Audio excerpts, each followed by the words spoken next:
బారాస బలహీనపడింది, భాజపాపై పోరాడండి. మరో పత్రికల్లో వచ్చింది బీఆర్ఎస్ పని అయిపోయింది అని. నిజంగానే బీఆర్ఎస్ పని అయిపోయిందా? బీఆర్ఎస్ బలహీనపడిందా?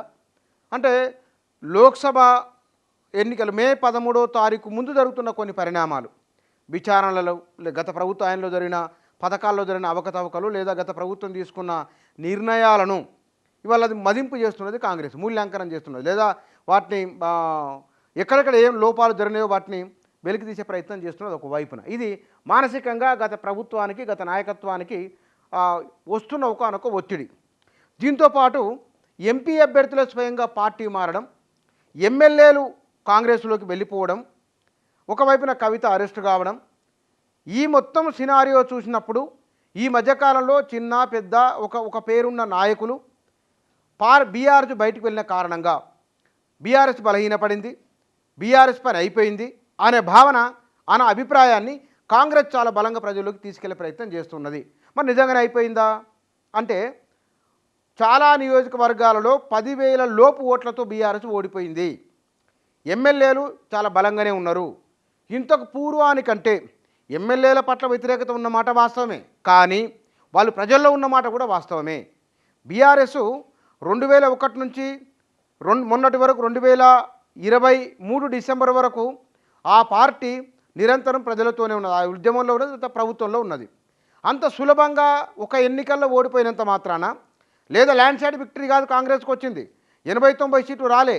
2014లో బీఆర్ఎస్కి ఎట్లయితే సీట్లు వచ్చినాయో 2023 అసెంబ్లీ ఎన్నికల్లో కాంగ్రెస్కు దాదాపుగా అలాంటి మెజారిటీ వచ్చింది. అంటే ప్రభుత్వ ఏర్పాటుకు సరిపడా మెజారిటీ వచ్చింది. ఈ వచ్చిన మెజారిటీని బట్టి కాంగ్రెస్ విపరీతంగా బలపడింది అని అనుకోవడానికి లేదు. అట్లాగనే బీఆర్ఎస్ పూర్తిగా బలహీనపడిందని చెప్పడానికి వీలు లేదు. అభ్యర్థులు పోతే వెళ్ళిపోవచ్చు, వారితో పాటు అతి కొద్ది మంది కార్యకర్తలు వెళ్ళిపోవచ్చు. ఆ వెళ్ళిపోయిన వారు కూడా, ఉదాహరణకు మనకు వరంగల్ ఉంది, వరంగల్లో కడియం శ్రీహరి పోతే కాంగ్రెస్ వాళ్ళకు అక్కడ పాత కాంగ్రెసు ఇప్పుడు బీఆర్ఎస్కి వాళ్ళకి మధ్య సర్దుబాటు కావడం లేదు.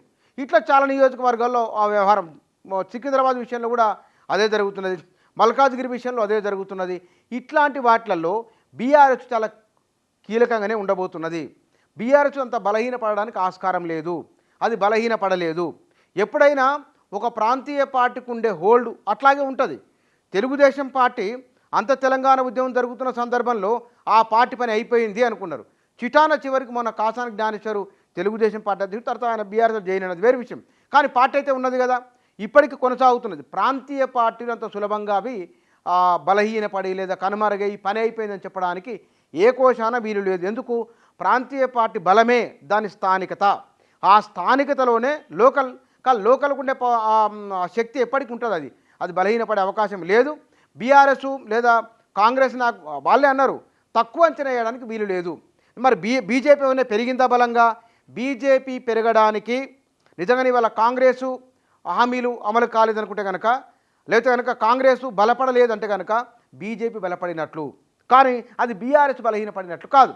ఇప్పుడు కేవలం ఒక ఎన్నికల్లో ఓడిపోయినంత మాత్రాన సీట్లు రాకపోవచ్చు, కానీ గణనీయంగా ఓట్లు వస్తాయి, ఓటు పర్సెంటేజ్ ఉంటుంది, సీట్లు రావచ్చు, ఎన్నో చెప్పలేం మనం. కానీ బీఆర్ఎస్ పని అయిపోయింది అనడానికి వీలు లేదు.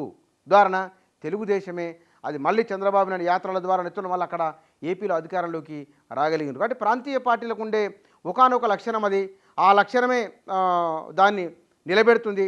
అది మా పార్టీ లేదా ఈ రాష్ట్రానికి సంబంధించిన ఒక పరిధి ఉంటుంది కాబట్టి అవి అట్లాంటి వాటిని దాని ఉనికి ఎప్పటికీ బలంగా ఉండేందుకు అవకాశాలు ఉన్నాయి.